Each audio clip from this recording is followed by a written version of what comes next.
एक युट्यूबर 3 वेळा पाकिस्तानात गेली आणि शेवटी भारतासाठी धोकादायक ठरली।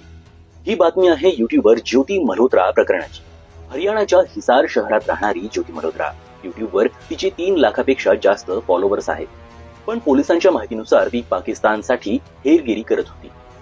2023 मध्ये ती पाकिस्तानच्या दूतावासमध्ये गेली। तिथेच तिची ओळख झाली दानिश नावाच्या एका पाकिस्तानी अधिकाऱ्याशी। त्यानंतर तिचे संपर्क वाढले आणि ती थेट ISI एजंट्स पर्यंत पोहोचली। ज्योतीनं 3 वेळा पाकिस्तानला भेट दिली। चौथ्यांदा ती कायमचं राहायला जाणार होती। व्हॉट्सअप, टेलिग्राम, शेअर चॅट यावरनं भारताशी निगडीत संवेदनशील माहिती पाकिस्तानला पुरवत असायची। पोलिसांचं म्हणणं आहे की ज्योतीनं पाकिस्तानला देशाची संवेदनशील माहिती दिल्याचं कबूल केलंय।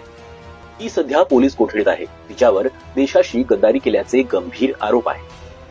तर प्रश्न असा की जर सामान्य युट्यूबर ISI पर्यंत पोहोचू शकतो तर असे किती सामान्य लोक ISIच्या जाळ्यामध्ये अडकले असतील जे आपल्याला माहित नाही।